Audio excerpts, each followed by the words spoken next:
Good morning, Keith Hayes from Lewes in the United Kingdom. And hopefully there might be one or two people scattered around who are tuning into us. I played that timer in because our senior editor, Claudine, is going to be furious with me because she spent all day yesterday putting together a new one for us that reflected Mirador rather than just an ordinary old countdown. And I just didn't have time this morning to download it, unfortunately. So I do apologize for that, but we'll have that tomorrow. This is Mirador Television, which broadcasts to the ends of the earth. And good morning to our fan in Patagonia, who regularly gets in touch with us. But to those people in Lewes and New Haven, and Seaford, and Uckfield, Hastings, Eastbourne. Um, Hang on, there's a little thing there that's just telling me that we're on the online. That's wonderful. But to all those people in the Mirador area locally, and those people who are from outside, a good morning. And I needed to intervene there so that I didn't have my head banged when Claudine gets hold of me.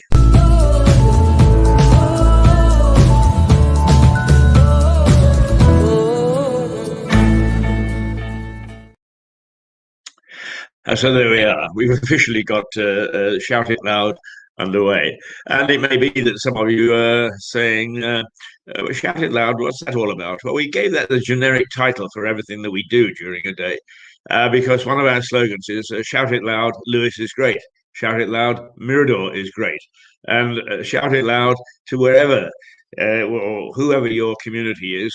Let the world know that you're there and you're doing stuff and you're fighting this terrible, terrible lockdown that we're all going through. More on that in a moment.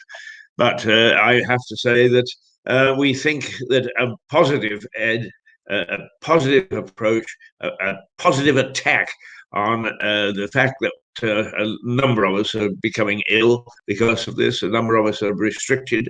A number of us are not able to do anything other than go out through the door. And we're not even supposed to do that except for exercise. And the government has sort of says vaguely, well, there are people to help you shop if you wish. Well, what I shop for, I don't think that anybody would want to go for me. But it is a terrible time, and we're trying very hard to make you smile by within the context of a very serious situation. So I do apologize if I appear sometimes to put this issue of lockdown into the context of let's have a giggle. It's mainly because there are lots of people that can't giggle. And I hope that they will actually get a giggle, at least a bit, out of something that we do on Mirador throughout these couple of hours. But these are on this program specifically is on Facebook with Mirador Television Lewes. That's where you go to catch us on this, and also on YouTube, Mirador Television YouTube, and you can get us there as well. And happy I am that we're going out on that. But our main stream, our main television service goes out on Roku, on Amazon Fire, on Apple, on let's see, what's the other one that goes out on? Google Android, and also goes out on the Android phone and on the iPhone.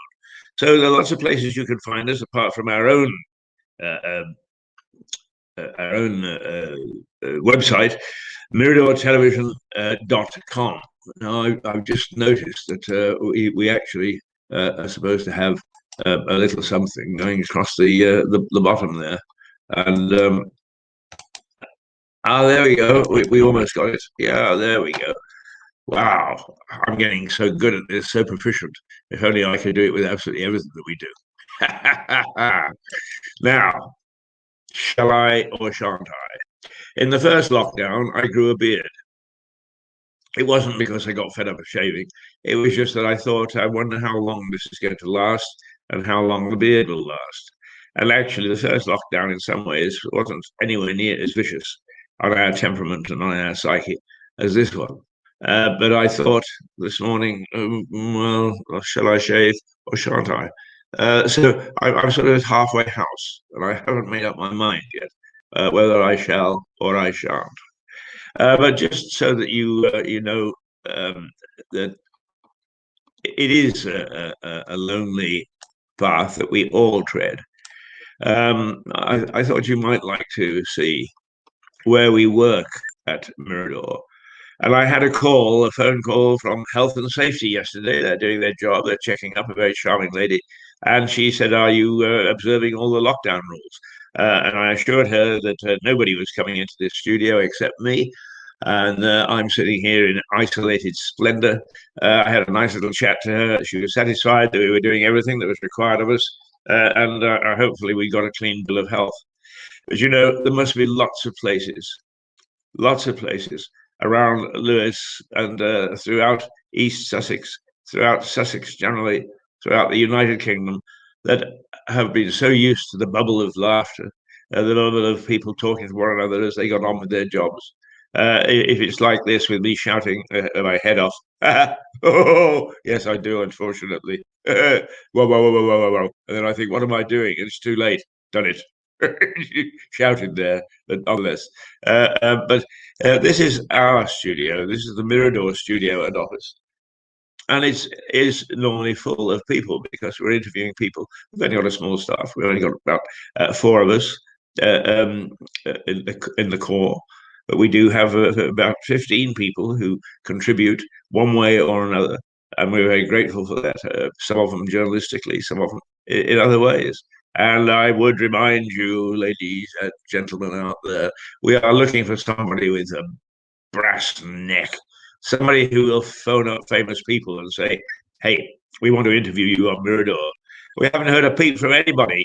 Perhaps we're all scaredy cats in Lewes and district. I hope that we don't have to go outside and have somebody put you to shame.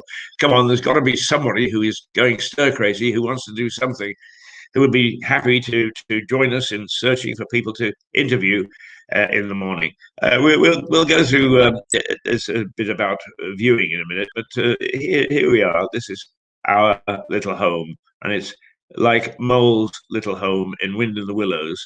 It looks a bit abandoned.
So that's our little home.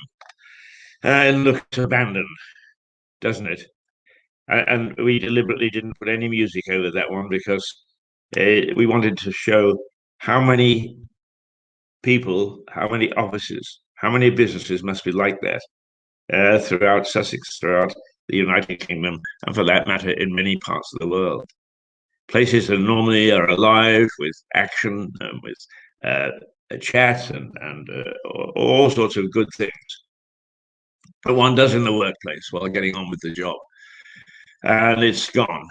It's not there. And this is part of the problem because the increase in mental health from people going stir crazy is on the increase, quite sharply on the increase, according to the experts. And at long last, the government has woken up and is doing something about mental health because actually it's been Luddite. The way that mental health is treated at the moment is Victorian. It's pumping full of drugs and wash your hands and just tell the police to keep an eye on them. And that is shameful. So if anything happens to improve that situation, which it looks as if it is beginning to, is as a result of lockdown, then let's look at some of the good things that come out of lockdown. Now, as usual, we're going to get all sorts of things that are contradictory. But the first thing that we have to say is the Prime Minister is expected to give plans for quarantine hotels, so that when people come into the country, they don't go home; they go into a hotel for self-isolation, and there will be hotels put aside. But guess who picks up the tab? You do. So going on holiday this year is not something that we think that it's going to happen very frequently. Even if we go locally, if we go in the UK, the rules are likely to be there. There is some suggestion, of course, emanating from Cabinet yesterday, that once again we are back to saying it might ease up at the end of March towards Easter, which is at the beginning of April this year. And it's all very well to say that's likely to happen.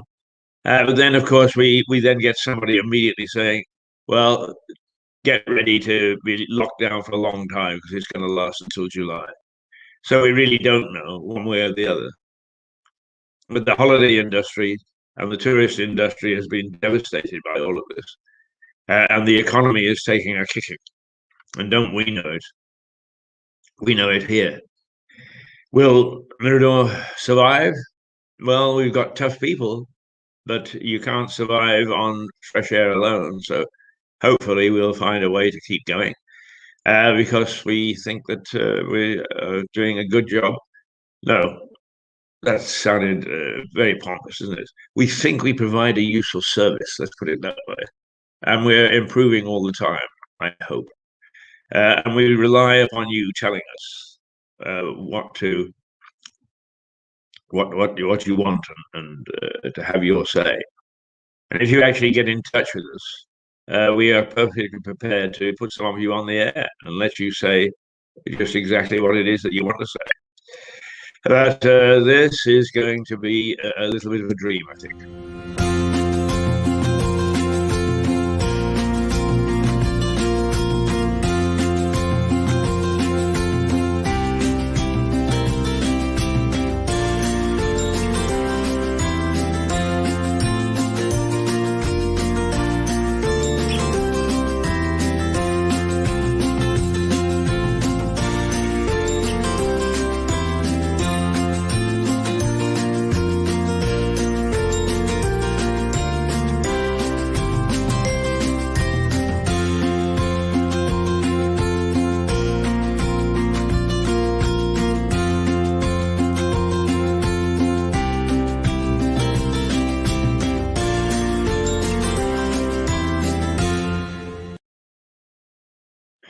Certainly, we're not being welcomed by Joe Biden in the United States. He doesn't want anybody other than U.S. nationals to go back there at the moment. It is difficult to know whether some of these decisions, harsh though they may be, are worthy of us giving them support. I suppose they really are. It's very easy to sit back and say, oh gosh, the scientists have got it wrong, the politicians have got it wrong. But all in all, they have very difficult decisions to make. And I suppose in some ways, some of those decisions have been quite brave because they know very well they're going to have to face the electorate in a couple of years' time. They're going to have to face us to see how they handle all this. And we will go to the ballot and we will determine exactly how we feel they have. People in Scotland may get the opportunity in May. I think it's May that they have elections, devolved elections, the elections just to the Scottish Parliament. And it is at the moment predicted that the Scottish nationalists who want to break away will actually sweep the board because people are not at all happy with the way that us Brits, people south of the border, have handled the lockdown. Although I must confess, is I can't see how really it could have been done anything any better, except for information, and that's the game that we're in. And the information. The trouble is that somebody says something one moment, and then they contradict themselves the next, and that's not helping at all.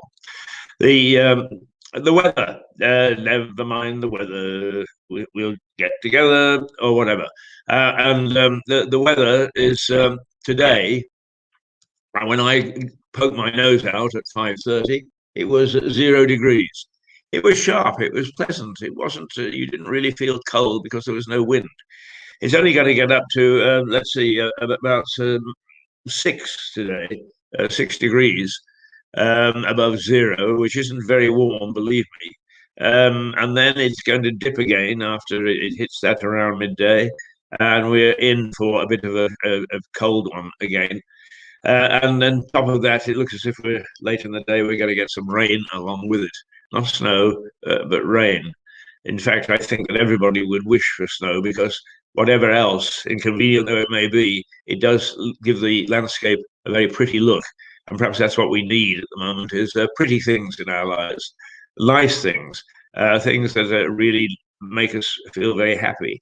And if there's anything that the ladies like, and I say that, I'm not a feminist or anti-feminist or whatever the hell you're supposed to be with that ism.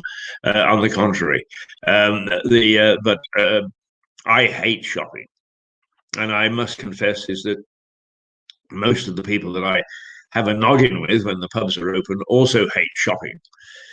But sometimes we're tagged along by the ladies that we love. I'm not tagged along by anybody at the moment.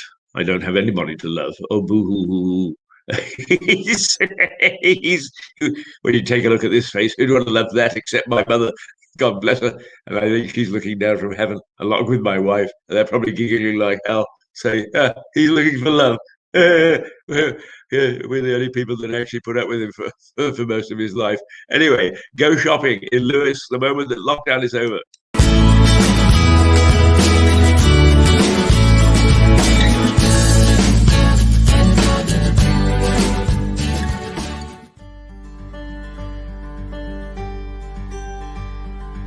Roundabout has been going for 35 years. We're a dress agency, so what we do is we sell on behalf of people. The customer gets 50% of the price and we take 50%. The online shop is roundaboutlewes.com.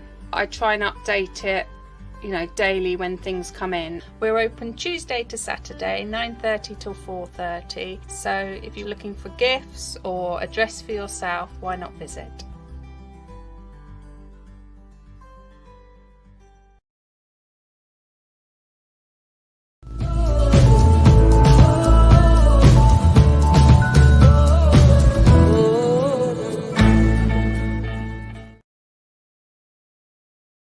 Now,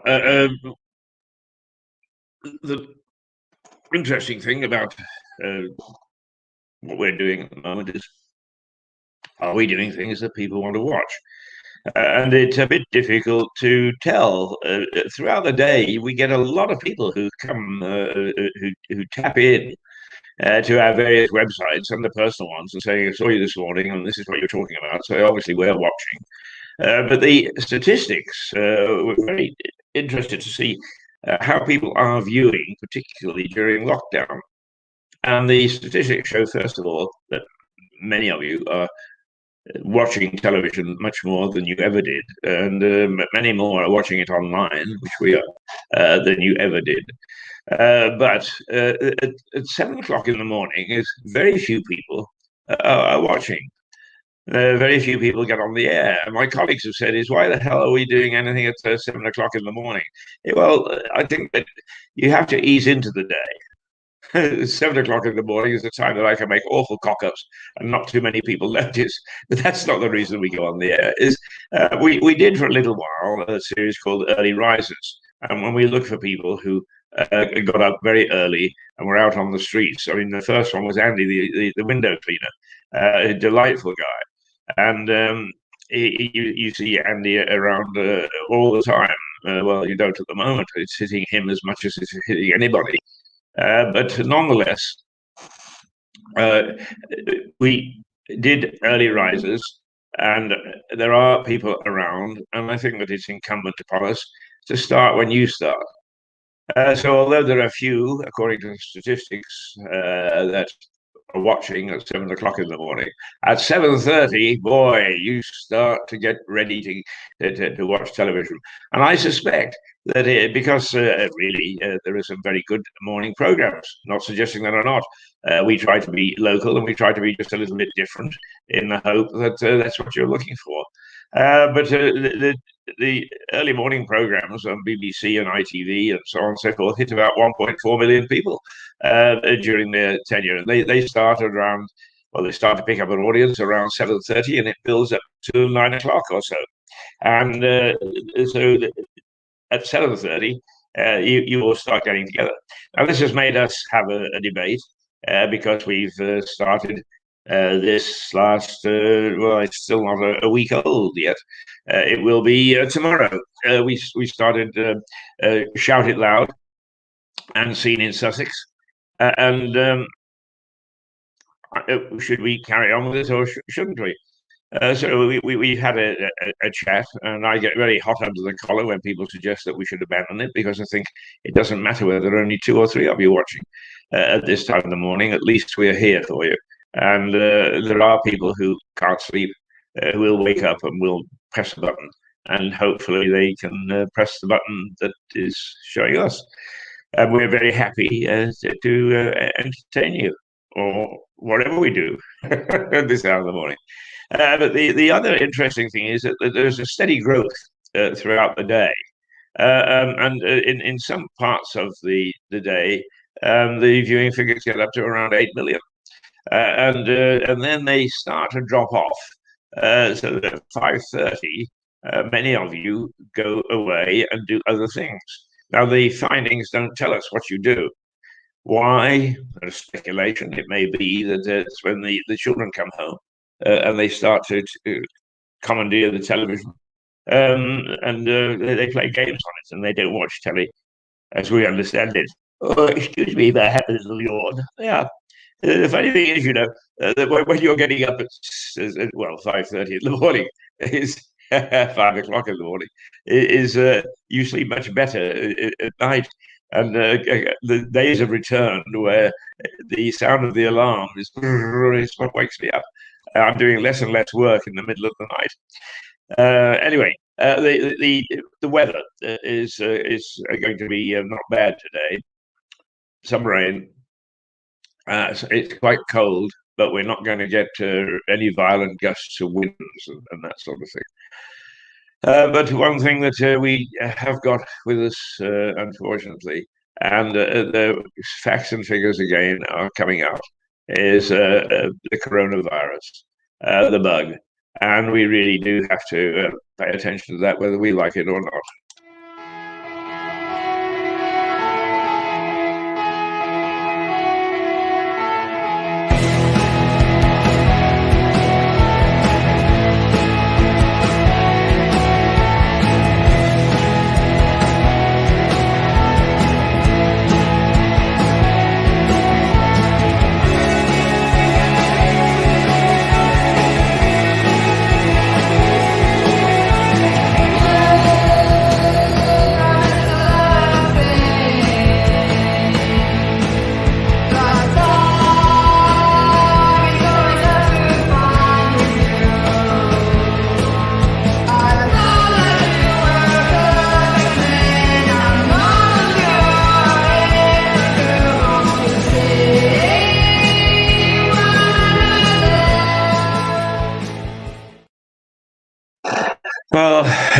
it's in the headlines, isn't it? And it's going to stay in the headlines. But a couple of things this morning, apart from the Prime Minister saying that when you come back from holiday or from abroad, is you're going to have to self-isolate, and you're going to have to pop into a hotel for 2 weeks at your own expense.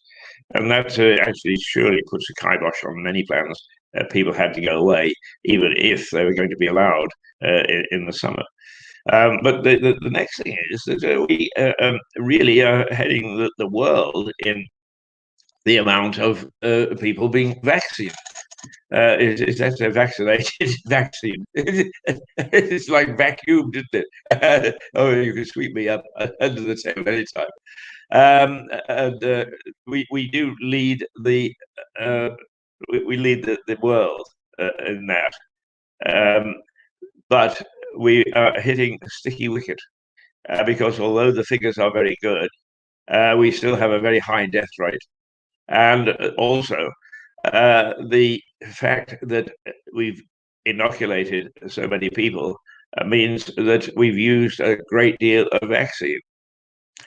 And there's always something, even if it's an international level, that puts a sour taste in the mouth. We're playing with lives here. We're playing with lives, and most people want to get the vaccine. And what have the EU done? Oh, gosh, well, they've got to punish us, haven't they? They've got to punish us for breaking away, even though the most ardent critic of France are secretly in cabinet taking a look and saying, I wonder if we should be the next. And if they go, then there'll be a whole rush of people coming out. But anyway, the fate of the EU is up to the people in Brussels. And I hope that centralized power is going to win the day for them and the EU stays fairly cemented together. But there is every indication it's not. But what's happened in this particular case is they have ordered a new section, a next layer of bureaucracy for any vaccine that is coming to the United Kingdom. And Pfizer and several other people manufactured the vaccine over there that we've used so successfully. And it looks as if the suppliers are going to start to clamor that because of this bureaucracy, we won't get it. It's just been introduced. And it's a nasty, spiteful thing to do. And I really feel, if any, I try to be balanced about Brexit. But the suggestion that the EU tried to bully us, tried to prevent us from leaving, that has overtones that I didn't like particularly. But now, if they're pulling stunts like this, and they're playing with the lives of millions of UK citizens, I think it's time for us to ask questions. Now, one of the things I have to be very careful about is fake news comes from looking at the internet and picking up anything that you see as being fact. We don't have the facility here to do the old journalist thing that we always did in our day when we were on mainline organizations, BBC, Reuters, etc., etc. There, you had to check your story and get 3 independent sources to make sure that it was accurate. And we can't do that. And that's where a lot of fake news is coming from. So do take what we say with a pinch of salt. Go away and tap into somebody else and say, is what Hayes said this morning true, or isn't it? So please don't take anything that we say necessarily as being absolute fact. What we are is we're indicating to you the sort of things that are going on, the sort of stories that are appearing in the newspapers, the sort of stories that are headlines. So we really do caution you, be a bit careful. I think that the source for this, actually, strange enough, I did get 3 different sources for this story this morning, and it does look as if it's true. The EU is trying to hold up vaccine coming to the UK. There we are. That is one of the things that is making the story of the lockdown as interesting and as colourful as it is.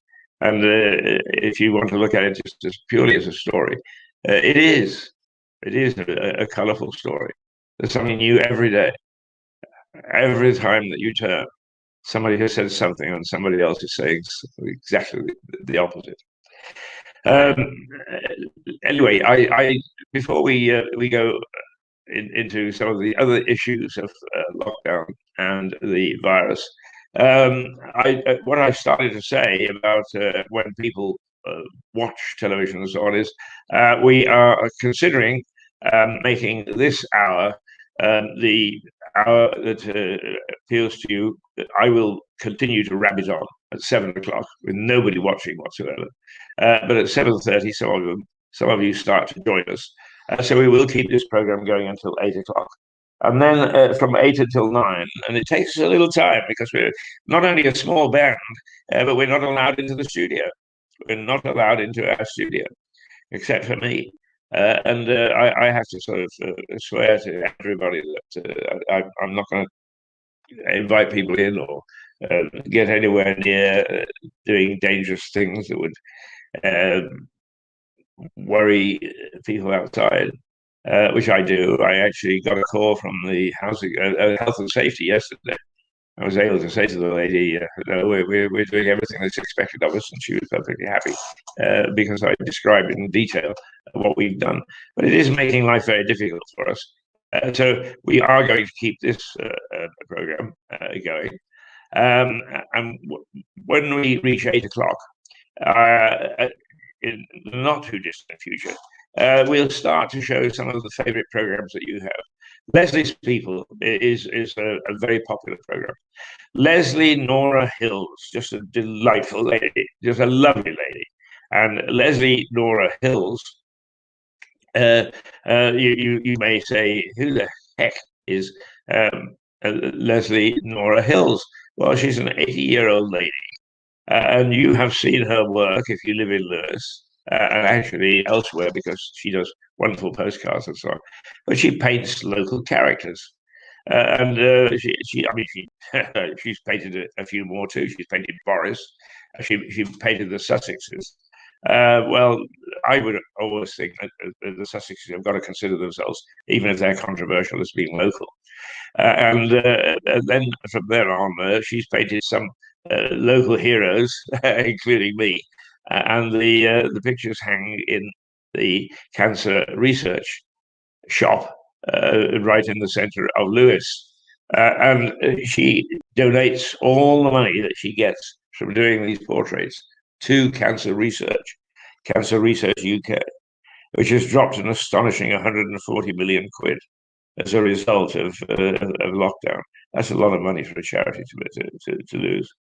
And yet it is as avid and as active still in trying to find ways to cure cancer as indeed the spurt to try and stop deaths from the coronavirus have been in getting a vaccine going there.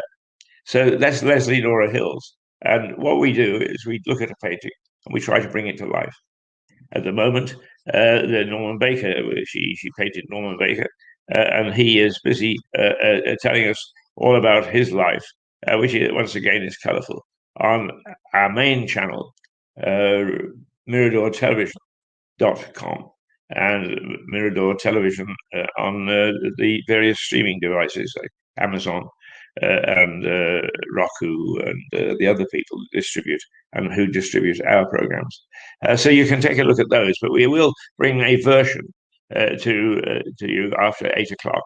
Rather than the news analysis that we do at the moment, and we'll try to analyze the news within this hour. And then in the evening, and we're not quite sure of the time yet because Mark Peyton, who joins me normally, it's his day off today, and I said, by all means, sleep in. I'll try and wrap it up on my own. But Mark Peyton will host that with me lurking in the background. And what time, we are not sure. But if you abandon us, if you abandon television at 5:30, there's no sense in doing it at 5:30. So what we might do is do a sort of a fanciful half hour from 4:30 to 5, and then look at some of the major issues with interviews and so on from 5 to 5:30, when you all go away from television. That's not me. Those are the statistics. I mean, I looked them up quite carefully last night, and I went through all sorts of websites and got all sorts of data. And that's what you do. That's how people are viewing television at the moment. Just very quickly, one of the things that is happening on the outside, as it were, those people who are not respecting being locked down. And for once, I'm not talking about those people who go on raves or go to parties or do silly things. And then with tongue in cheek, say in the press, oh, we do apologize. We got carried away. Well, that's tough. You got carried away, then you face the music. But what's happening is, of course, it's those people who walk by night, as they say, have started to come out rather more at night than they did before the lockdown. And I'm sorry to have to report that attacks on the Sussex police have seen a significant increase. Sometimes we don't like the coppers very much. We don't like what they have to do or what they do. And some of them interpret things badly and rub us up the wrong way. But generally speaking, we still have a police force that is there to protect us. And the fact that they're being attacked now more since lockdown is a worry. And I think everybody has got to be careful and support your local copper. Actually, there's a lovely lady that everybody knows, and in fact, Leslie has painted, called Tracy Honey. Now, wouldn't you love to have been born with the name Honey? Anyway, Tracy was one of those special constable people who were on the beat. And I got to know her in the 1990s, early 2000s, I think, because social behavior or misbehavior was pretty rife at that time. There were a number of pubs in Lewes that catered to the very young. It poured them out at 11 o'clock. They didn't want to go home. And so they would come and sit outside our houses and make life absolutely miserable for us. And Tracy almost single-handedly cleaned up on that. There's a very, very good example of a copper that got next to her community. And a word to the chief of police, the chief constable, as we call them in this country, is that's the sort of copper we need. Coppers on the beat again. Coppers who earn our respect and whom we respect because of how good they are. Not a copper that turns up in a car we've never seen before. We don't know him. We don't have any communion with him whatsoever, and who then delivers a lecture for whatever it is. Anyway, I am ranting, I suppose. Let's say thank you to people who support Mirador Television.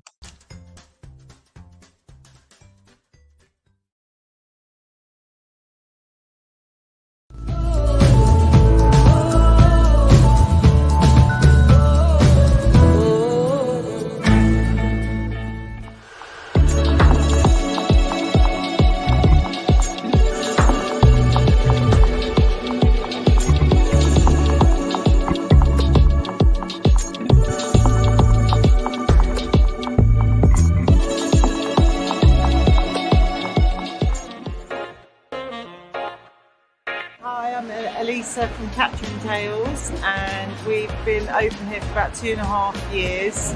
We specialise in focaccia genovese, which is this focaccia, like that. And my mum and I went to Italy, to Genova, to learn to make focaccia, which is an ancient art. Then we do little salad pots, sauces, fresh pasta, stuff to take home and cook. We try to get locally to support other local businesses. We have a few cocktails in bottles, which is why we're called Catcher and Tales. We're open 6 days a week, Monday to Saturday, to come by and see us anytime.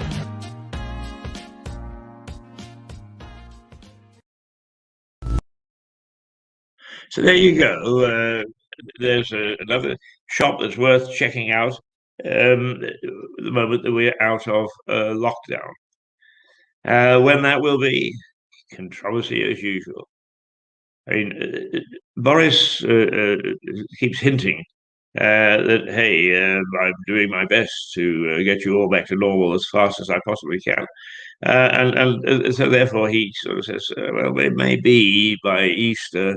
And then he goes back and says, no, no, no, it's all going to be very tight up until July. And now he's sort of suggesting perhaps we might ease a little bit by Easter again. Who knows? I mean, we would love to see the back of this virus. And there is no question that lockdown or shutdown, whatever, has stopped the spread considerably. But, like all these bugs, I call them bugs. I have no idea what they really look like, except spiky little oars, according to those people who show pictures of them. But the all those sort of things have a habit of trying to get around barriers, and is lockdown and even is the actually vaccination enough to see them off in such force that we can get back to a decent way of life? It's very difficult to say. It is very, very difficult to say. We have no idea sometimes just what on earth is going on. And that's where, if anything, the government is letting us down by giving us mixed signals, giving us hope and then taking it away again. Much better to paint the very, very worst scenario and then let us find out with the government saying, hey, guess what? As of tomorrow, you can go and you can see your granny and you can meet with friends. And I wish that we could actually go back to having pubs the way that they are. The sad thing is that we read an item yesterday, and it is very sad that the traditional English pub is on the way out. Younger people want to do different things. They don't want to stand at the bar and talk. And that's sad, I think, because that was where great conversation went on. I write articles for Town and County magazine, and I like to think that I get hold of some stories that have never been heard before. But quite often, that's where I get them, in the pub. Is somebody says, oh, my dad says, and if you actually then go and investigate what his dad said, it's been handed down from father to son over generations. And sometimes history comes from those sort of gossips, those sort of little tidbits. And if you then bother to go and research the documents, which takes time, but if you bother to go, then you actually find out that there is a nibble of truth, and there are good stories. I mean, the one that I got a nibble. I was invited to lunch, or well, we sat outside, so it'd be a year ago now, to Antioch House, the people that own Antioch House in the Bottleneck, and they have a tunnel in the basement. It's blocked off now, but the tunnel is supposed to run up to the castle, and it was said, and the rumor hath it, and I am quite prepared to accept it could have happened, that when Charles II was on the run, is that he held up at Lewes Castle, and that when the King's men, when Oliver Cromwell's men, came knocking and banged on the door and said, "Oi, is Charlie here?" Is he would skip down the tunnel and sit in Antioch House until they went away again. Now, the only problem with that story is that Lewes was a very, very Cromwellian town, very Republican. People who owned the Grange, Southover Grange, named Newton, were the leading figures for, particularly during the English Civil War, late 1500s, early 1600s. And they were staunchly Republican, staunchly Cromwellian. And so if Charlie was hiding out here, he really was doing sometimes is if you hide in the open, nobody can see you. And I like to think there is some merit to that story. I've never been able to really check it down properly, but it is possible that in that magnificent, small, tiny castle that we've got in this town, is that he became king, of course, King Charles II. He, at some stage when he was on the run, hit his bottom in our castle, and hopped down the tunnel to Antioch House whenever they came looking for it. Anyway, it's almost 7:46. It's quarter to 8. I don't know where the time goes when you're having fun. I don't know whether you're having fun. I'm having fun. But let's just take a look at one more place that you might want to visit when lockdown disappears.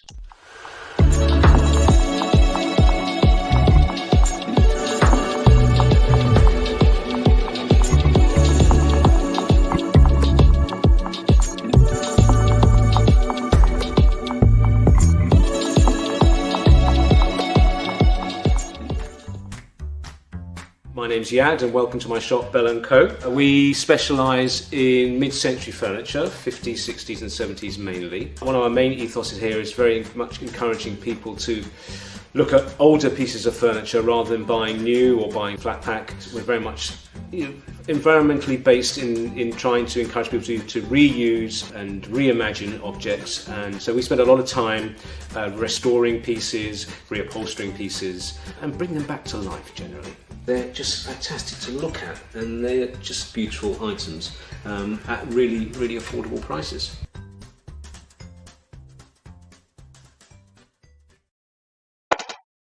Just looking quickly at some of the news headlines from various papers this morning, and one interesting thing is that apparently the researchers have come out and said that skin cancer rates are increasing significantly among middle-aged and older adults.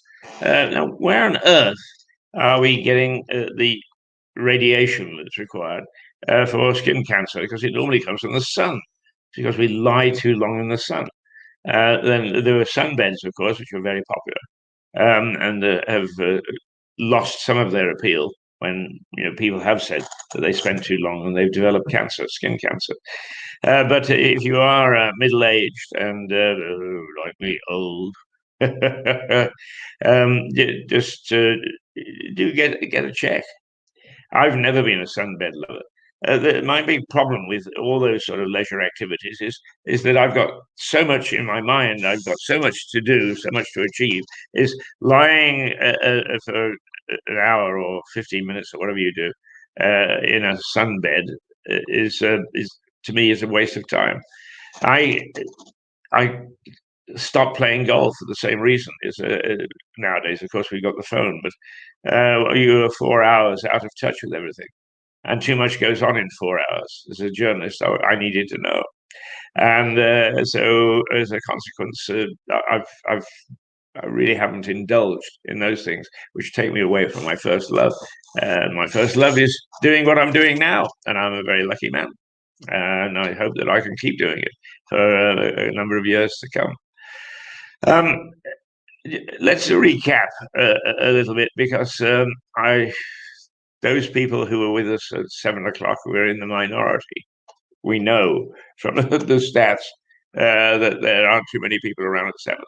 But those people who 7:30, I mean, first of all, if you're looking at the old stubble and saying, how the hell can he go to work with that?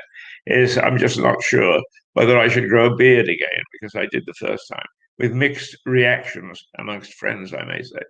Some people loved it and some people hated it. But then again, that's like Mirador or like Marmite. Some people hate it, some people love it. But the one thing that people never do is they never forget it. And I have to say that one of our great successes, a quiet success, you've never seen this in the headlines, but our documentary, The Bloody Past of a Tiny Town, which is about Lewes High Street and all the blood that has flowed down it over the years from history, it's found favour across the country.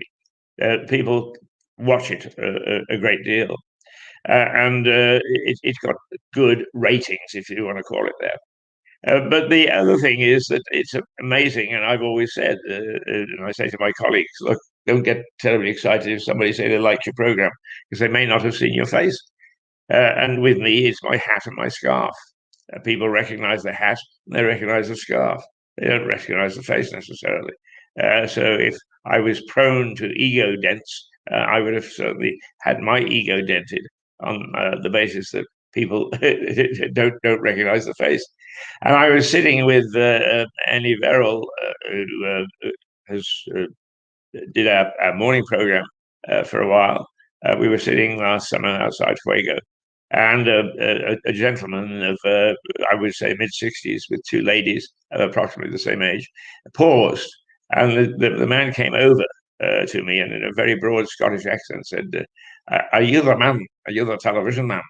Now, believe it or not, you have to be a wee bit careful because. So I was just checking to make sure there are no updates there that we're going to miss. You have to be a bit careful because not everybody is sympathetic, particularly when you rant, as we do, on Mirador, to you being on television. If you're the television man, you may be somebody to take a poke at. So we're always very cautious. So I very cautiously said, yes. Yes, he said, and he had a very broad Scottish accent. And he said, I recognize the hat and I recognized the scarf. And I beamed at him, and he wasn't kind enough to say, I also recognize the face. But who cares? As long as he actually recognized it was somebody from Lewes locally. And he said, I'm not going to try and do a Scottish accent because I don't do accents at all well, and I'll offend somebody. But he said basically they were down from Edinburgh, and they'd come down, yes, okay, to take a holiday on the south coast. But partly what had stirred him was that at the end of each episode of The Bloody Past, I pop into a pub. And he said, we wanted to come down and see if we could hit every pub that you dive into in this documentary because they all look so great and the town looked great. And he chatted for a minute or two. He wasn't impolite in the way he went, but he said how much he enjoyed the program. So we are doing good things in terms of letting people know what Lewes is all about, particularly Lewes that is not in lockdown. At the moment, of course, very few people can come. But nonetheless, we do our best. And I'm rambling a bit this morning because there are so many things that I like to say. And I'd like to tell people about Lewes and the fact that it's a very interesting little town. And about Mirador and its place in the town and in the community. Now, Mick Symes has posted something in Lewes Present. And perhaps while we're looking at something, I'll try hard to see if I can find what he's doing in Lewes Present. We tend to model this, not totally because we haven't got the freedom to do it yet, but there are a number of local stations in the United States. And this is where really it doesn't matter whether we like it or not. Local television just flourished and really did a tremendous job in the United States. Big country, much bigger than us. But I do like the model. And I think I said they flash when they're going live from time to time. It comes into my inbox and I pause and take a look. And there's a lovely lady who is one of their presenters. And she was putting on her makeup and she was saying, and these are the news items that we're going to talk about a little later. And oh gosh, she was going. And that's a sort of casual approach, I must say, that really appeals, and it obviously appeals to people in the United States. And viewing habits are not that different, whether you like to think it or not. They're not. One of the things that we try to do in the main Mirador channel is to do things for age groups. If we do a program that appeals to 40-year-olds who are, let's say, ready to retire, who've got a decent pension pot and are therefore looking for leisure things and so on and so forth, it doesn't matter whether that person is in the United Kingdom, the United States, Australia, or wherever. Those sort of programs will appeal. So looking at the way we try to produce stuff for various members or sectors of our society is that it's as much interest, it's as much about you as it is about us. And once again, I've forgotten now why I started off on that little rant. But I think that it would be a very good idea for us to can we dream for a moment? Because I've prepared this little video for it's just no more than 30 seconds or so to point out that it looks as if we're not going to get this. But let's just remember for a moment some of the nice things that have happened to us in our lives.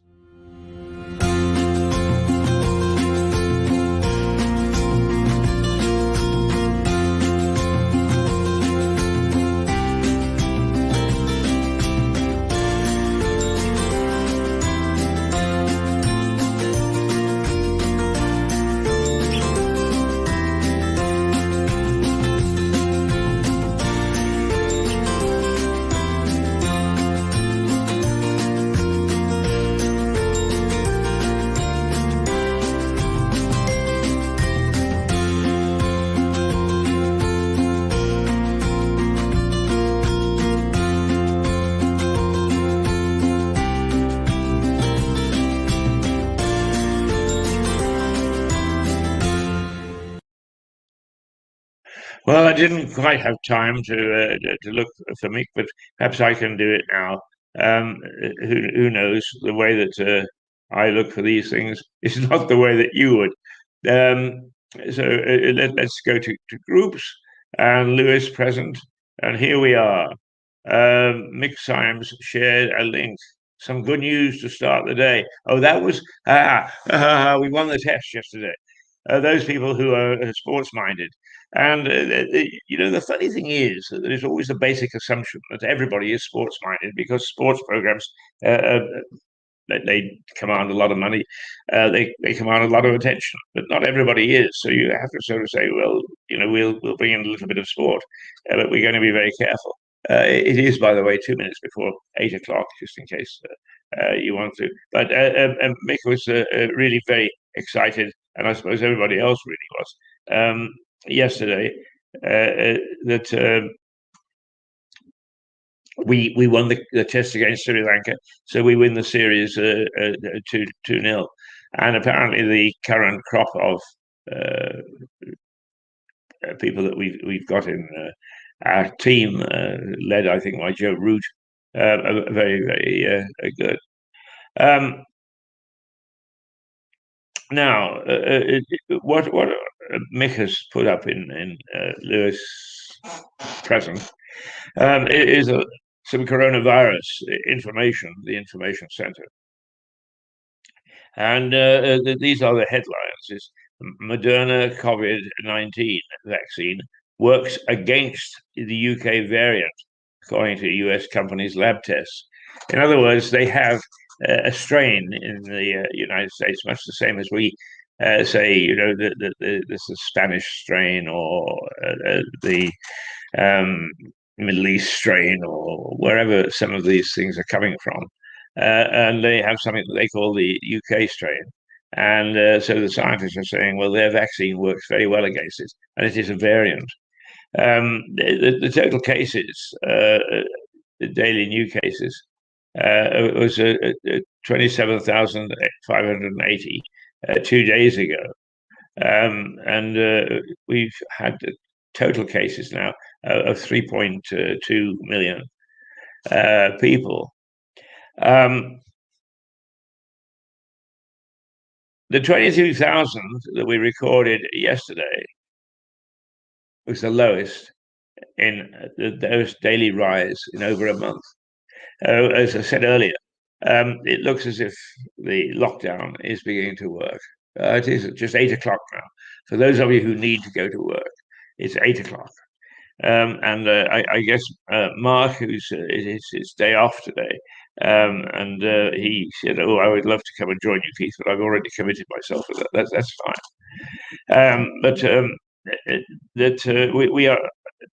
We're not seeing it on the run, but we're containing it much better. And here's another little thing that they're putting out: is men in lower paid jobs are at higher risk of dying from COVID-19.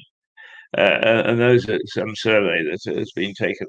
The point really about that is that, well, I'm in a low-paid job. unless we actually make a few bob from advertising, so nobody pays us anything here. So we're not exactly amongst the high paid. So I hope that doesn't mean that I'm vulnerable on that front as well. But thanks, Mick, for putting that up.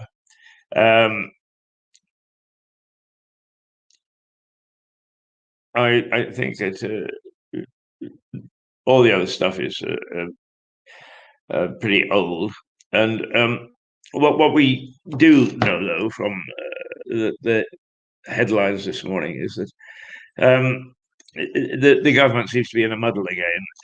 There is some mention of us being out of this thing by the middle of this coming month, and then on the other hand, there are people that are saying, "Oh dear, oh dear, oh dear." We're not going to get anywhere because we're in such danger that the lockdown is likely to actually last right throughout until July, which is the holiday period. Let's just one of the things that I wanted to bring to everybody's attention is that, and I've not got the clip that I used yesterday, and I wish I'd kept it now, is that the pubs are likely to be locked down until, well, July is the guess. And I say a guess because who knows, somebody may change that tomorrow. It might change it today for that matter. So I think we can really see an uncomfortable life up until July, even if it is eased a little bit. Because if you think about it, if I want to go for lunch today, because I come into the office and I work, and my eyes start to get heavy because I've been working quite late last night as well, preparing stuff for today. When I say I go for lunch, is where do I go? I can go across the road. There's a nice little place called Crumbs, a couple of nice places in the precinct where I can get a cup of coffee and a sandwich. But once I've got them, I can't sit in there. I've got to go and find somewhere else. And sitting in the precinct at this time of year, because this morning it was 0 degrees when I got up, and that was between 5 and 6, and the temperature will increase, but not by much. It's up to about 6 degrees during the day before it starts to dip off again, and there'll be rain with it. And it's not raining at the moment. I'm just looking out at the studio, but it's pretty leaden skies. So my guess is that we're going to see. So the forecast is going to be accurate. We're going to get some rain pretty soon. And rain and cold really don't mix, do they? Oh dear. I wonder sometimes. One of the things that is absolutely essential for any television station, radio station, newspaper, whatever, is in this country anyway, is to make sure that you've got the weather. The weather obsesses us, and we look at things and sort of say, what's the weather like today? What can we do with the weather, and so on and so forth. And I remember I worked at a radio station in Vancouver on the west coast of Canada, and the head of the business was he's just pretty astute. He knew what it was all about. And he said, "Oh, we just bought all the posters sites around the town. And what we're going to do is we're going to put up a poster that says official weather. So if you listen to this station, you've got the official weather." And he was right. People are so anxious to find out what the weather is. And add the word official, and it sounded as if it was totally and utterly beyond dispute what was going to happen. And people will listen. And his listening figures, it was a radio station, his listening figures jumped by doing that. So we are all obsessed with the weather. Shall I go, Beard, or shan't I? I think it's time for me now to just Let's take a look at the headlines through pictures.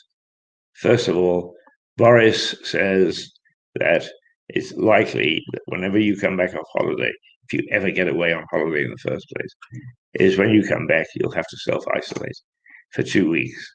And you will stay in a hotel at your expense before you're going to be let out into the great wide world. Is that going to happen? I don't know. But we all lust after this sort of summer, don't we?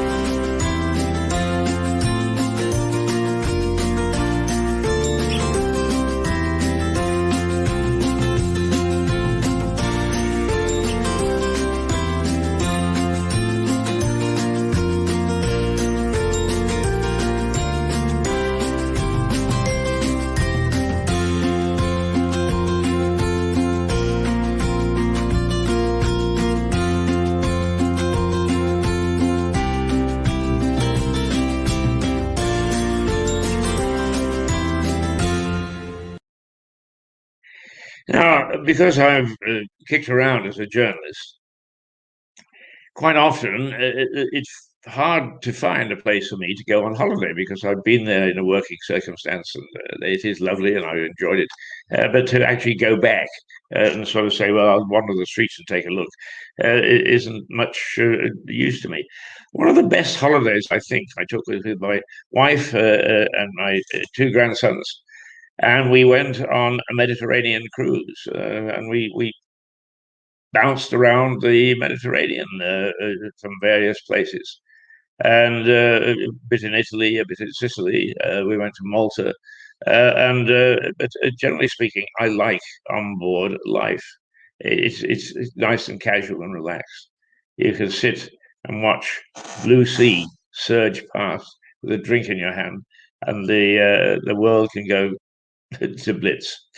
I was very lucky because I was on board one of the last ships to sail the Atlantic from here to the United States and Canada in 1958. And that was the last year that more people went by ship between here and the American continent than flew by air. The next year, people had discovered air travel. It had been considered much safer. So more people started to travel that way. But life on board that ship, it was the Empress of France. It was a Canadian Pacific boat. And life was elegant. And it was just wonderful. And the food was terrific. And the company that you found at the table you were assigned was interesting, to say the least. And then in 1973, I think it was, yes, when we came back from Canada to the United Kingdom, we sailed from New York on the France. And that again was a wonderful, wonderful experience. And I have to say that bouncing around on a holiday ferry, holiday liner, if you like, wasn't quite the same as being a passenger where every wish was catered to. Absolutely every wish was catered to by a very professional staff. And the food was terrific, and the entertainment was terrific, and the people you met was terrific. But nonetheless, holidays at sea are probably my favorite, simply because I've been in the Northern Hemisphere anyway, to a lot of places, and to go back for a holiday, it doesn't really turn you on. And one of the places I hadn't worked is Sorrento in Italy, and I've been back there 2 or 3 times. And down the Amalfi Coast, it sort of winds down to the sea. It's quite interesting.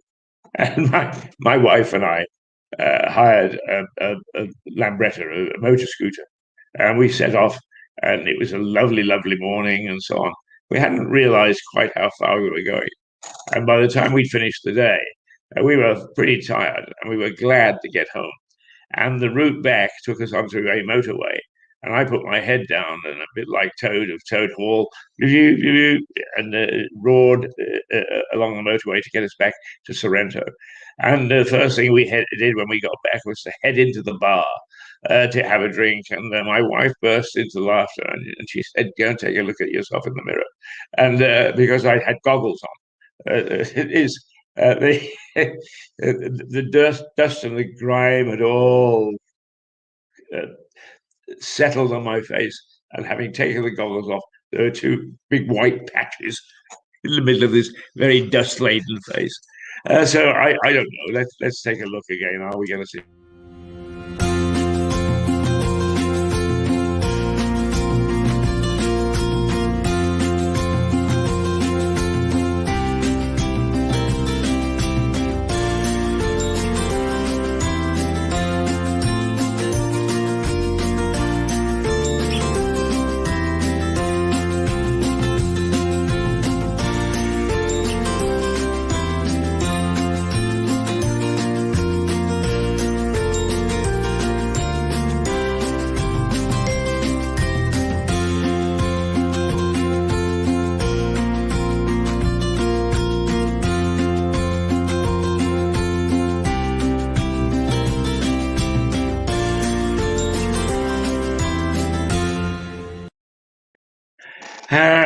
Right, that's the dream.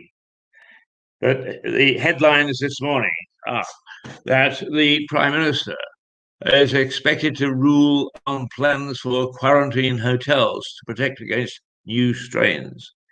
And if you actually do leave the country for any reason, whether you're going to one of those exotic places or not, it is anticipated that when you come back, you'll have to self-isolate. Doesn't matter whether you've got any signs or not. You have to self-isolate in one of these hotels at your expense. And that really puts the kibosh for a lot of people in going abroad in the first place. Who can afford to add 2 weeks holiday or hotel onto the cost of a holiday? The cost of a holiday is going to be pretty exorbitant in real terms because of the loss of jobs and the dip in the economy this year anyway. So that's going to be an added problem. But as he argues, is if we let it go on one side, is we won't feel the benefits which we are feeling on the other at the moment. Now, this is the one of the things that even though we're doing brilliantly compared to the rest of the world in delivering vaccines, and we are more or less on target. And I must say, having had my jab, is the first time around I was pretty disappointed. But the second time around, they'd learned the lesson. It was so efficient, and they'd done it so well that it wasn't, I shouldn't say, a pleasure. It never is to go and get a jab. But nonetheless, we actually got the thing right, and we've got a good deal going. However, one of the things that we have to, in the headlines this morning, have to worry about.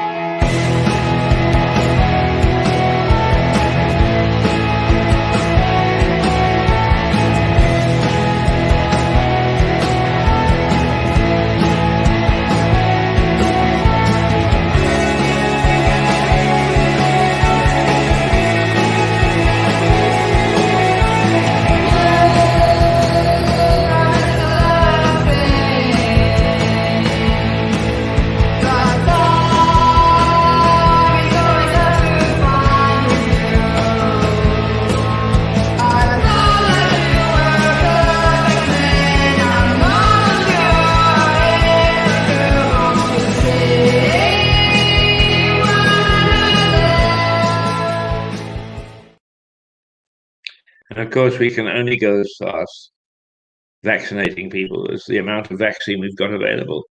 And whereas it seemed that we were going to be pretty well, excuse me, I could feel a little tickle at the end of my nose. I'm quite sure it's nothing to do with COVID. Reasonably well.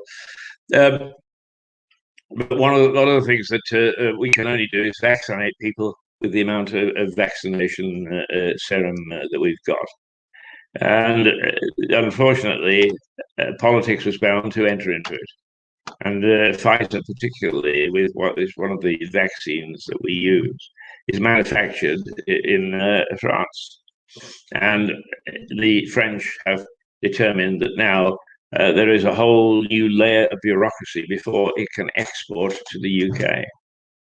And most people are pretty sure that this is a political ploy, another way of spanking us for leaving the EU.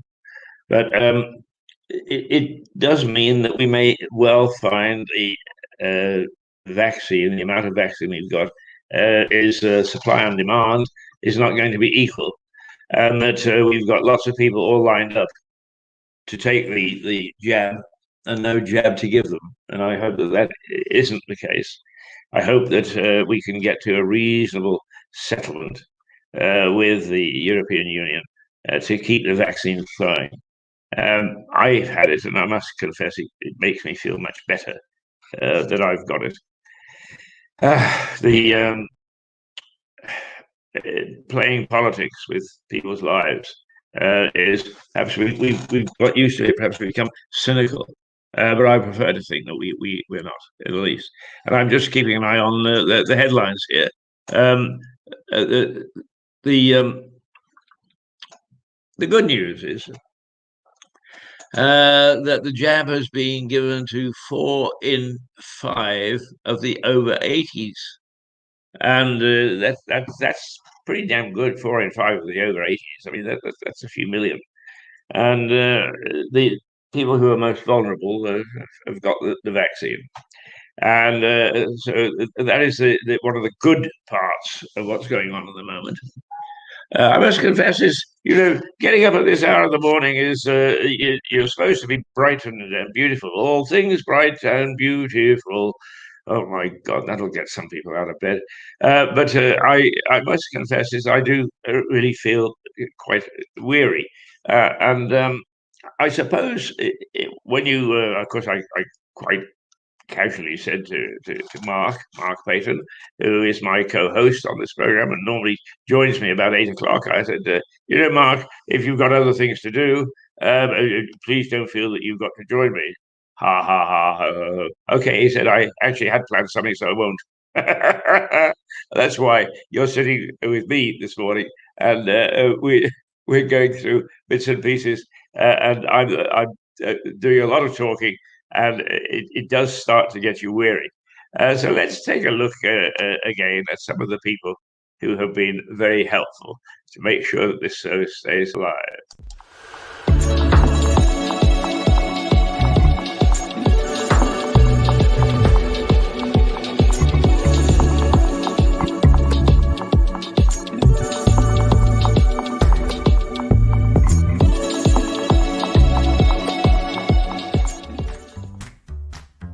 My name's Yad and welcome to my shop, Bell & Co. We specialise in mid-century furniture, 50s, 60s and 70s mainly. One of our main ethoses here is very much encouraging people to look at older pieces of furniture rather than buying new or buying flat pack. We're very much environmentally based in trying to encourage people to reuse and reimagine objects, and so we spend a lot of time restoring pieces, reupholstering pieces and bring them back to life generally. They're just fantastic to look at, and they're just beautiful items at really, really affordable prices.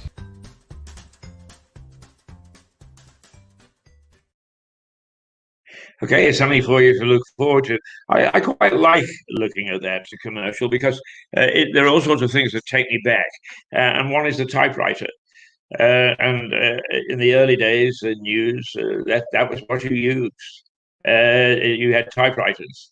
And some of them were they'll sit up and beg, and they've been battered because we journalists would hammer away with 2 fingers, and hammer is the operative word. There was no touch typing amongst us lot, and it wasn't until really the early 1990s, I suppose, that the computers really started to take on a new face. And even then, I often say to people, the computer generation, when did Windows first come into operation?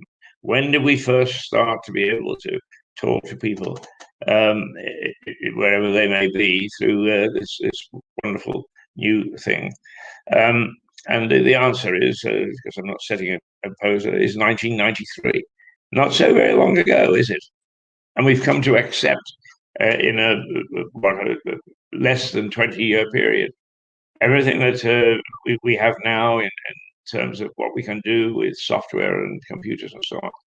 But when I was at Reuters, for instance, we had what was called an intra communication thing. So we would have something called a top liner, and on the computer you would tap who you wanted to speak to in, say, Moscow, and you would go, and almost immediately they would come back and that, as journalists, kept us in touch and knowing what was going on.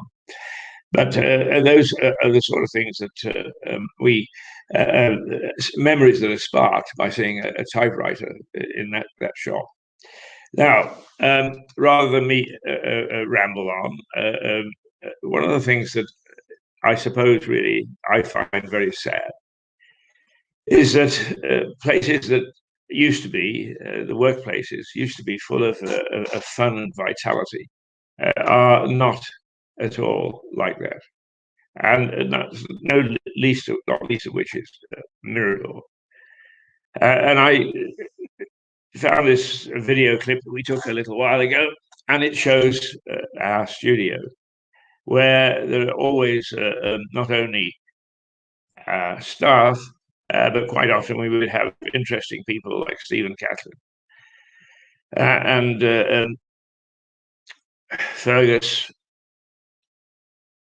Wood, who will be appearing very shortly in the next couple of days, who does a wine program for us. And there's so much fun and laughter when we're doing those programs. And what is it like now? And this must be reflective of all sorts of businesses right across the province.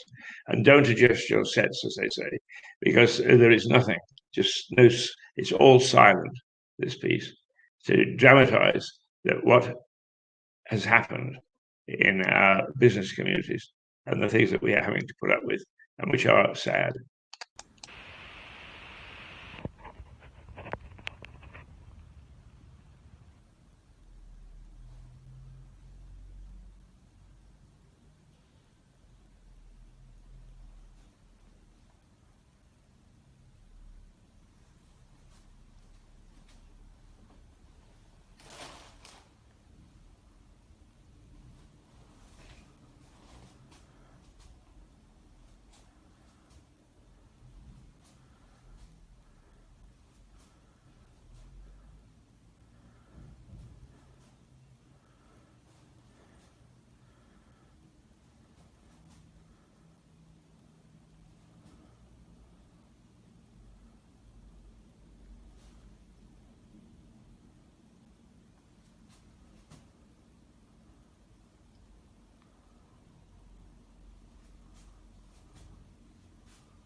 Oh, that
There we go. Well, hopefully we are back live. It says we are. That's the various. Nobody knows why these systems take it into their own heads. I mean, actually, my guess is that perhaps somebody down a BT or whatever said, "Oh God, it was my job to monitor this thing this morning. The old fart is boring everybody to tears," and so as a consequence, he's pulled the plug. So we were without any feed for a couple of minutes there. We do apologise. Certainly not not our fault, Gov. Um, them's the chances that you take. But anyway, we seem to be back and happy and live and so on and so forth. So we'll we'll stick with you for another 30 minutes, trying hard to bring you up to date with what's going on.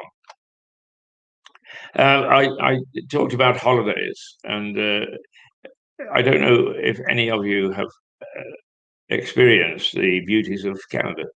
I lived in Canada for 15 years, and it really is quite magnificent in terms of the beauty and so on. But you get yourself into very, very strange circumstances. And I had a summer job in a camp, and it was way, way, way in the interior, on a beautiful lake called Loon Lake. And I part of my job was to go and open up the camp. And I had a Jeep, and in the back of the Jeep, I had my trusty Lambretta. And off I set, and the Jeep sprang a leak in the gasket. So I got to a place called, I think it was called Cache Creek. And Cache Creek had one store, which wasn't open, and a couple of buildings which were nondescript. Nobody could tell.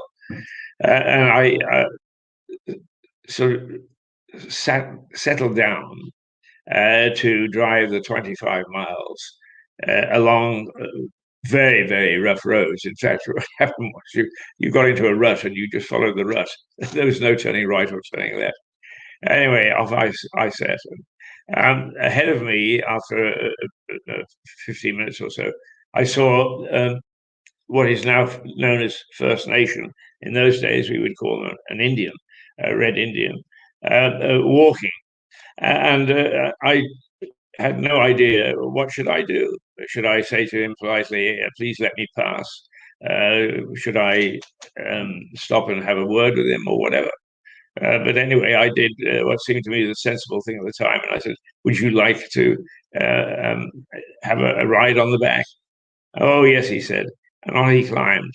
And here I was in the middle of nowhere, and I mean the middle of nowhere, on a Lambretta with a First Nation Indian on my pillion on the back seat, bumping away over roads which actually crushed both of us.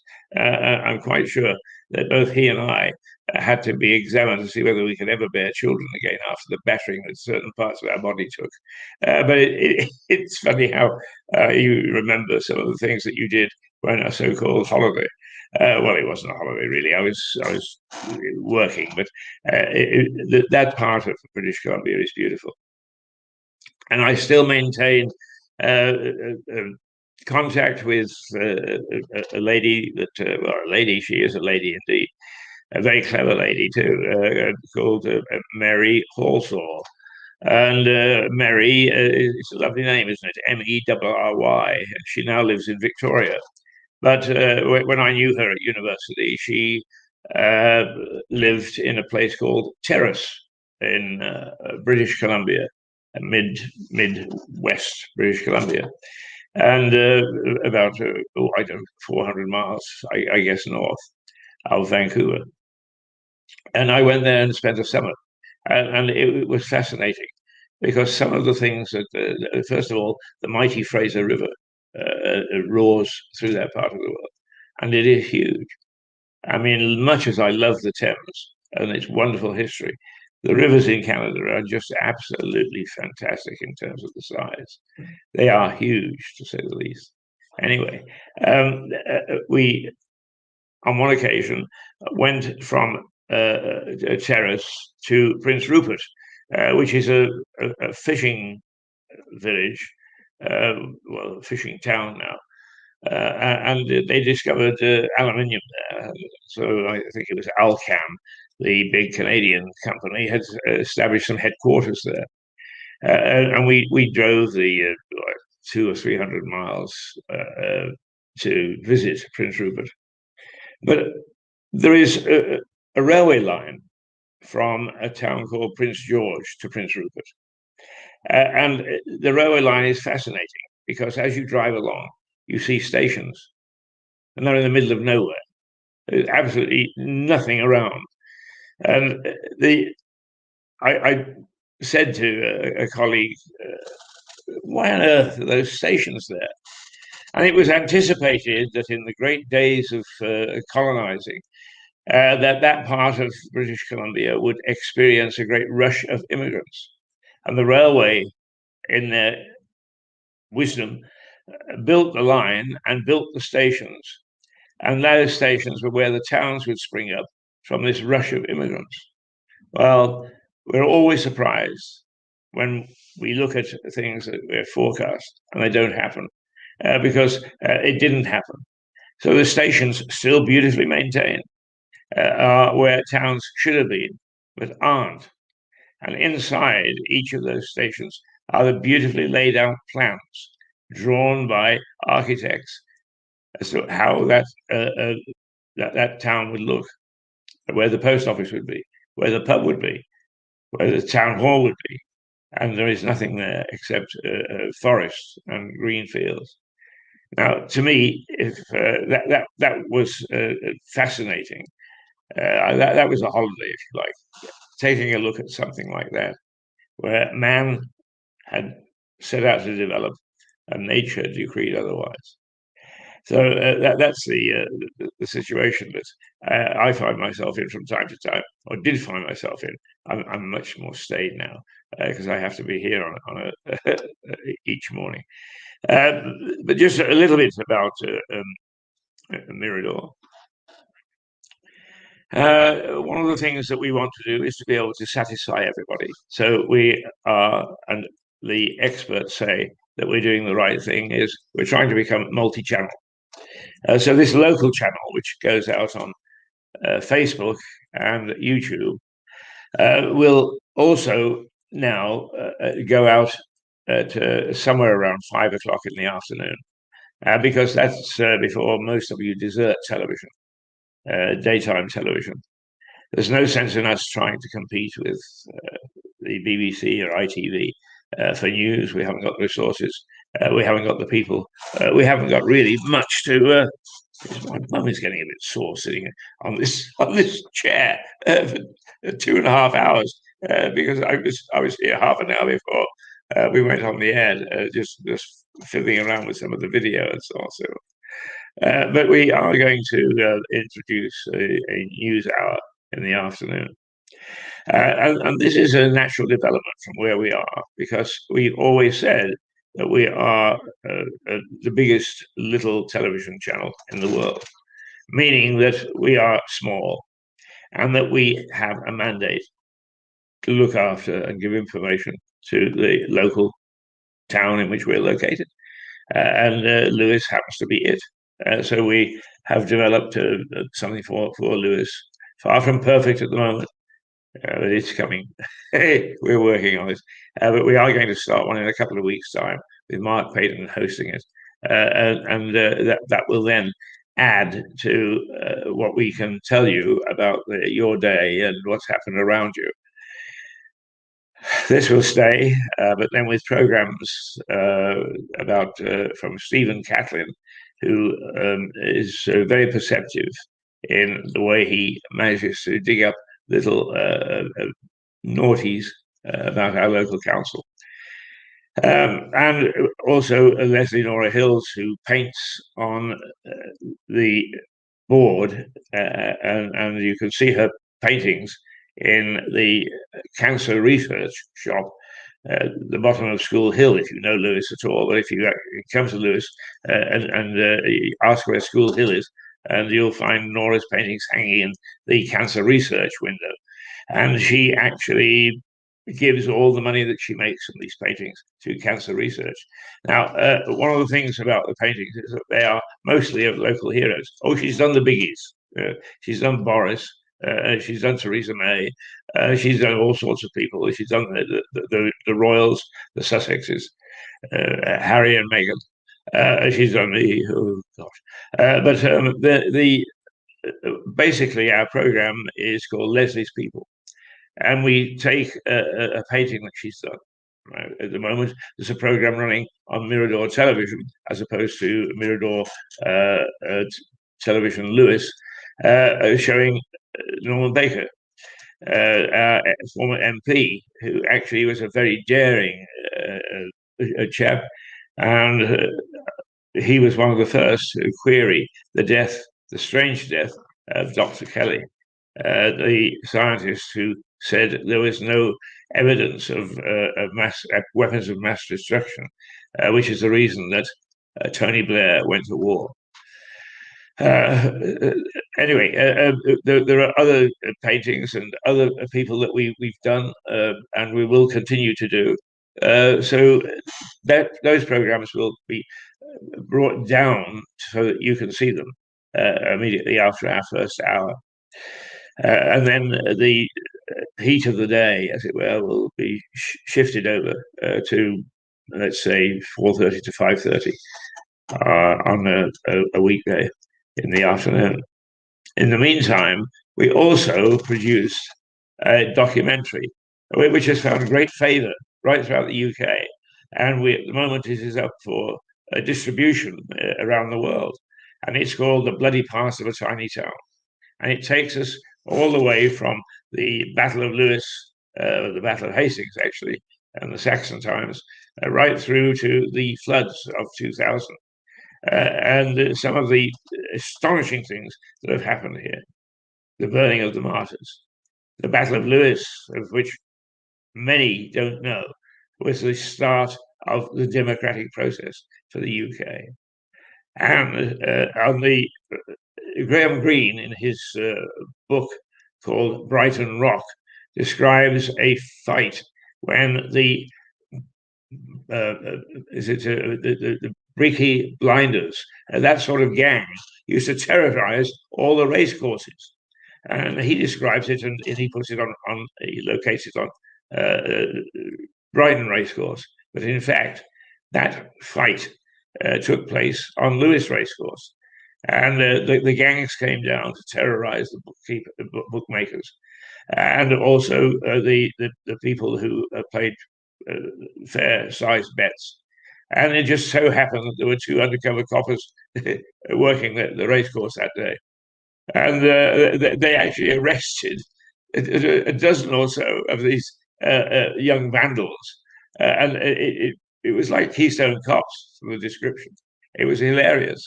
But they were brought down to Lewes Crown Court, and they were put away for 6 and 7 years. And they considered themselves to be untouchable to that point. And it broke the back of the gangs who terrorized racecourses.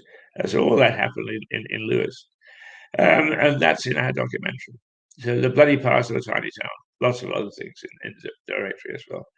In the documentary as well.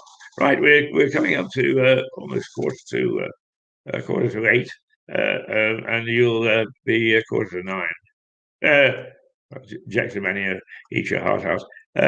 So we will. Let's look at the people that support us.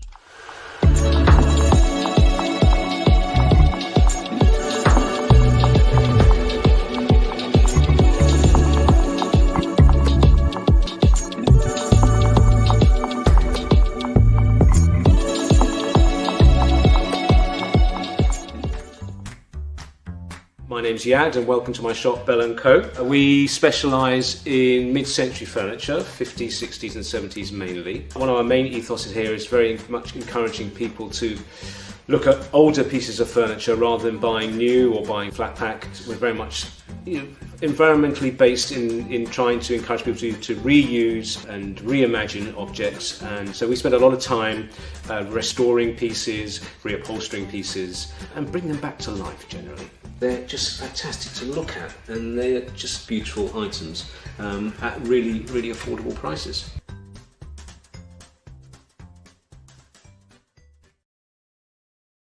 So there you go. The moment we're out of lockdown is it's an interesting store for you to go to. But let's think about food and drink because it's not a scarce supply. But we can't go out at the moment, can we? And do anything buy a coffee and a sandwich or a rock cake or whatever. But when we do get back into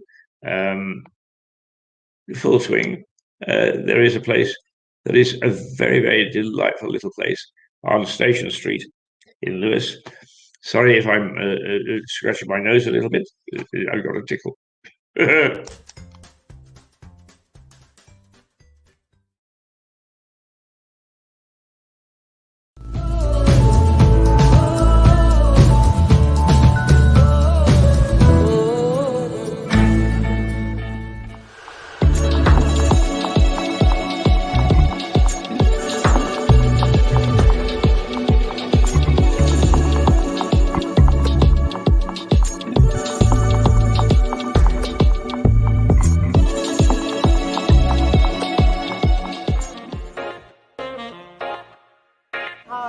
Elisa from Capturing Tales, and we've been open here for about 2.5 years.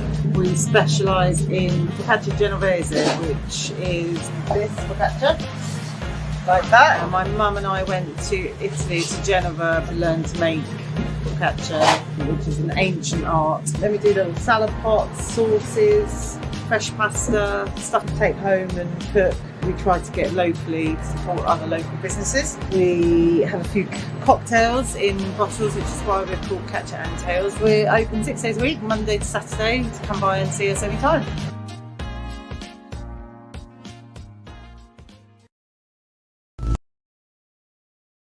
Well, I'll tell you one thing, that the late movie is not for me, because I feel really baggy-eyed this morning, and I'm sure a lot of you feel that way. But it's not very nice, is it, when you get up and all you have to do is to say it's like any other day. It's not exciting. So one of the people that you should catch is Jane Watkins, who is on Mirador Television, miradortelevision.com, who is teaching people how to pick up scraps and turn them into very useful things at home. And she's a very jolly person, as she says. She and her family love to laugh. So it's a program worth watching. And the mainstream program, the main channel, which goes around the world, can be found on miradortelevision.com. Or if you've got a smart television, you can find it on any one of the main streaming programs, Roku, Amazon Fire, Apple, Google Android.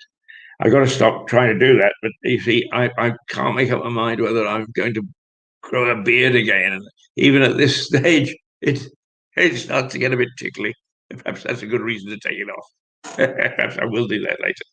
I haven't made up my mind. And I expect I will have friends who know for my own good whether I should or I shouldn't. Right. Let's take one last look at another place to shop, because we are getting up towards the end of the program. And won't you be grateful?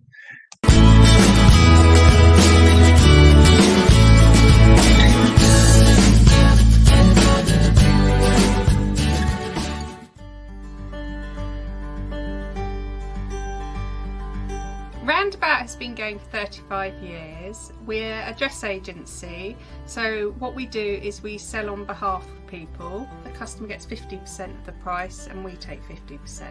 The online shop is roundaboutlewes.com. I try and update it daily when things come in. We're open Tuesday to Saturday, 9:30 till 4:30. So if you're looking for gifts or a dress for yourself, why not visit?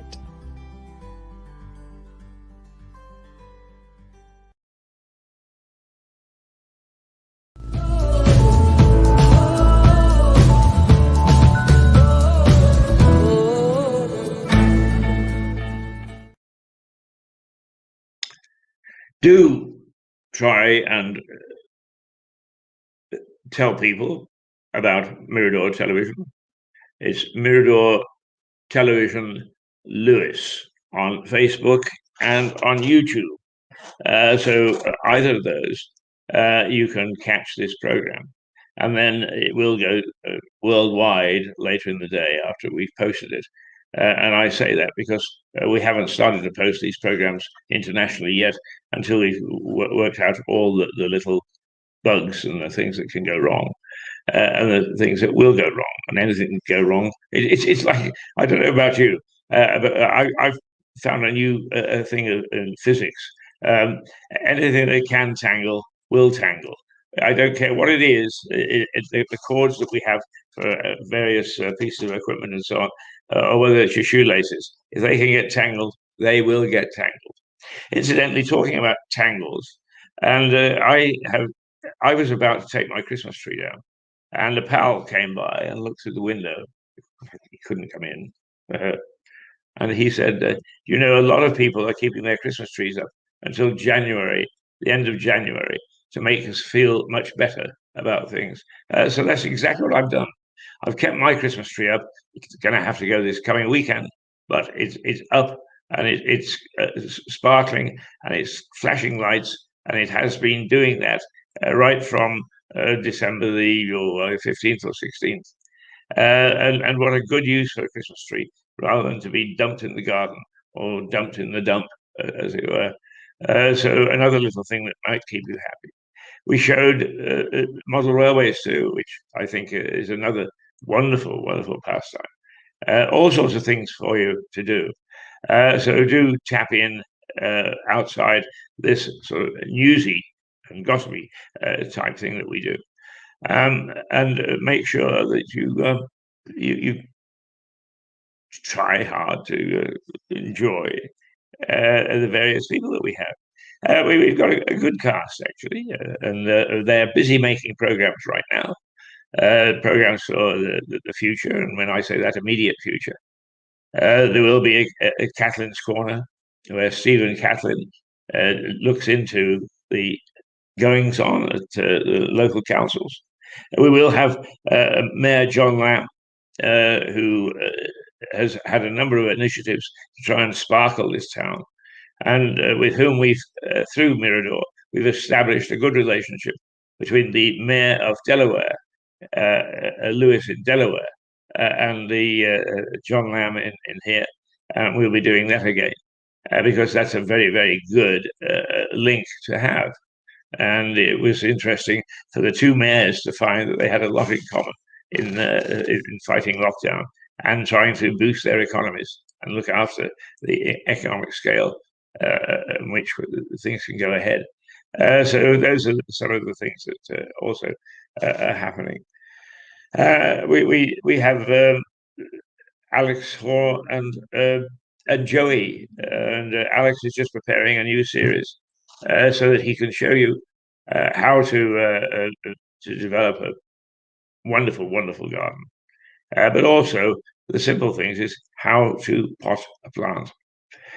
So there you go. We've got all sorts of things going on, and it's worthwhile you taking just a little tap in and a little look. Some of it is serious, some of it is flippant. That's the sort of balance that we should have, I suppose. 51. It's not that I'm counting down the minutes because I enjoy what I'm doing, but this morning I think even I am wearing myself thin because I didn't. I slept all right last night, but now I've started to hear the brr brr of the alarm clock, and it gets me out of bed. And by 9 o'clock in the morning, I'm beginning to feel it. I'm probably beginning to sound it, but there we go. Those are the hazards of being in television.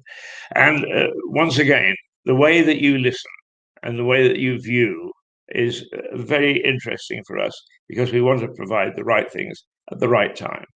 And it would appear that not too many of you get up at 7 o'clock and view morning television. And yet at 7:30, the thing starts to take off. Viewership of morning television programs increases and steadily increases throughout the day. Often now with lockdown, 8.1 million people are watching television at some stage in the daytime, and then it starts to ease off a little until at 5:30. God only knows what happens at 5:30, but everybody goes away and doesn't watch television anymore. I mean, there are various theories that the kids take over when they get home from school and use the television set for playing games and that sort of thing, doing their homework. I hated homework. I was not suited to an academic career, believe me. And that was what school was geared around, of course. But I learned an awful lot, and I'm glad that I'm able to apply them in this modern circumstance. Right, I'm not going to ramble anymore. I'm going to give one more shot to those people who are good enough to support us. And then I can say goodbye until tomorrow. And hopefully I'll get a good night's sleep overnight, and I won't be as bad. But anyway, Mark Payton will be with me again tomorrow to keep me on the straight and narrow. But here are some good people in Lewes. Try them out.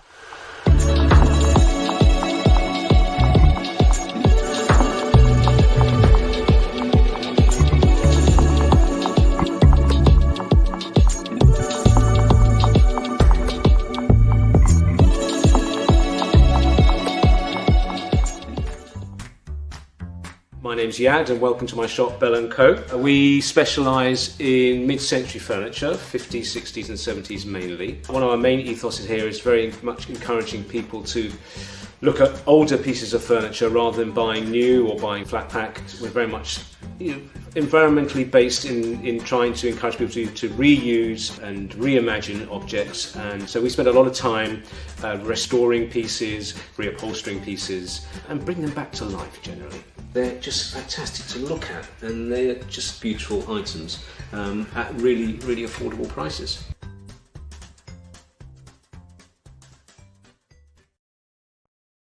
And as you can see, clothes aren't that terribly important to me, but they are to some ladies.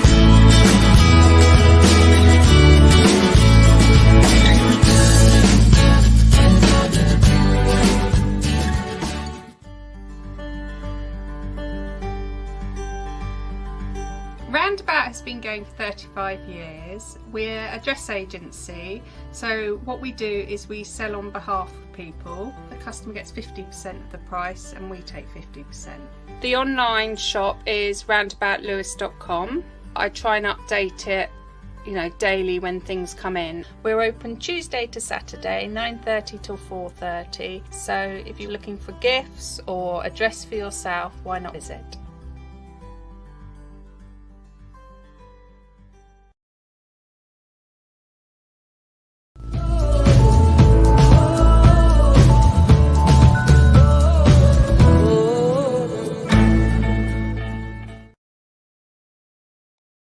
And quite right. Why not visit? And of course, that'll all make you very, very hungry and thirsty. So it's a lovely little place.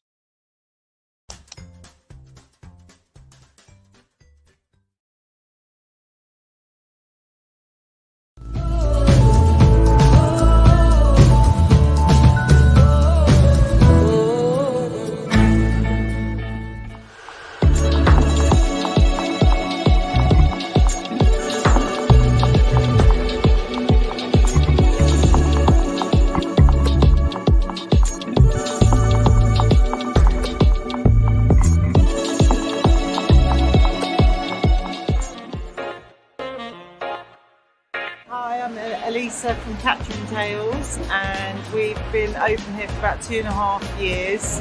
We specialise in focaccia genovese, which is this focaccia. like that. And my mum and I went to Italy, to Genova, to learn to make focaccia, which is an ancient art. Then we do little salad pots, sauces, fresh pasta, stuff to take home and cook. We try to get locally to support other local businesses. We have a few cocktails in bottles, which is why we're called Catcher and Tails. We're open 6 days a week, Monday to Saturday, to come by and see us anytime.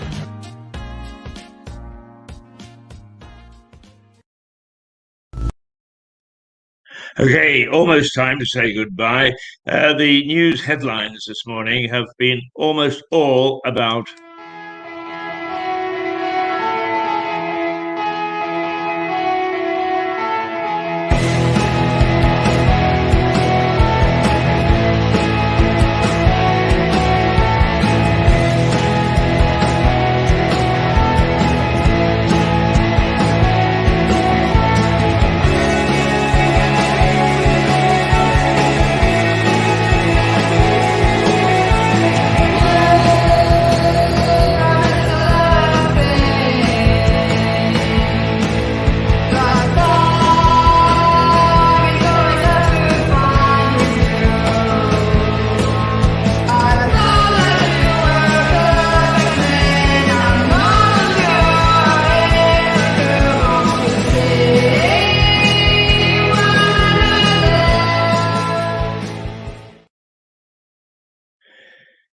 And the three major points about coronavirus is that Boris Johnson is expected to make an announcement today about when you come back into the country about self-isolating in hotels.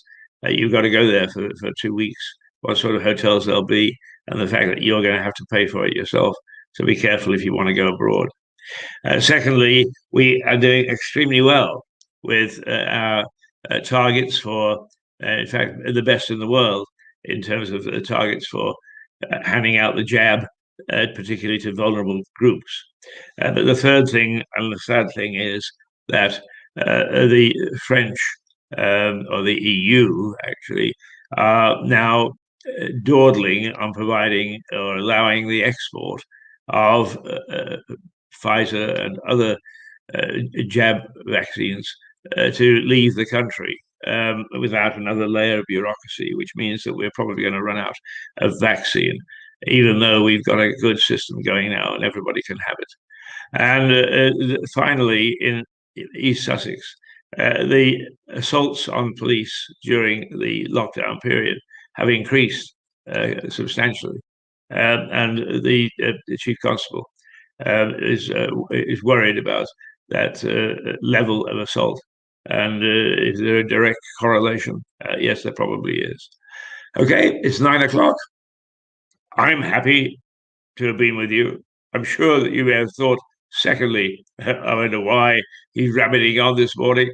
And thirdly, we are experimenting and hopefully we will get it right. And there will be a new program in the next week or two in the evening. And we will do something a bit different to this one. So for the moment, to live.